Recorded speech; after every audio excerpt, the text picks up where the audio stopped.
I'll be showing the new assignments setting features for educators that just rolled out in Microsoft Teams. Now, as an educator, first I'm going to switch to assignments right here at the top. And here's my assignment list. I have a bunch of assignments I've already made.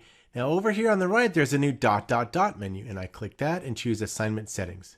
There are 4 new options that the educator can set for the assignments in that class team. The first one is really handy. I can set a default due date time for future assignments. Let's say I always want to make the assignment due at 5 p.m. on every assignment I make, so I don't have to go set that every single time. That's really easy to set. What that looks like in practice is I'll go back here and create a new assignment, and I'll just show you really quick. Now you'll see this new assignment has a due date of 5 p.m. and I can set that every single time. It's just a nice time saver. Let's go back to the settings now. The next one is really handy, and this has been a top request.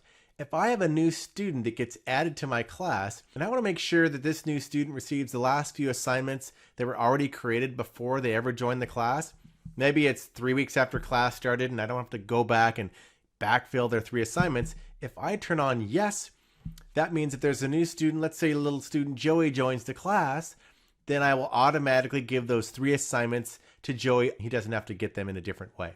The next one is another really nice capability that saves time. I can set the notifications to go to a different channel in every assignment separately, but in this case, let's say I'm going to edit this and say, the next unit I'm teaching is on moral philosophy. I want the notification for that assignment to always go in the moral philosophy channel every single time by default when I create that new assignment. Again, I'll show what that looks like really quick here. So I'll create a new assignment. I click here. And if you notice at the bottom, this is already set to moral philosophy. I don't have to go and edit that every single time. Let's go back again to the assignment settings. The last one, fun stuff. Enable turn-in celebrations for this team. So in this example, it's always turned on by default. And to show what a turn-in celebration looks like, if you haven't seen that, let's switch over to Alex really quick. Alex has an assignment. He's all excited, his Flipgrid assignment, and he's going to click turn in. And you get a nice little turn-in celebration. You get the jellyfish. Really nice. You have unicorns, jellyfish, dinosaurs. Some educators might not want to have turn-in celebrations. Maybe they're teaching higher education. College students aren't as enamored with turn-in celebrations. We'll go back to the educator, and I can turn that off.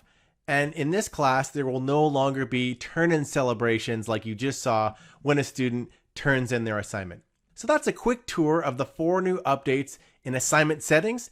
Assignment settings is fully rolled out for all class teams globally. If you found this video useful, give it a like. Now, if you want to keep up with all the latest quick tip videos that I'll keep releasing, subscribe to my channel and then just ring the bell so you get notified for all the new videos that post.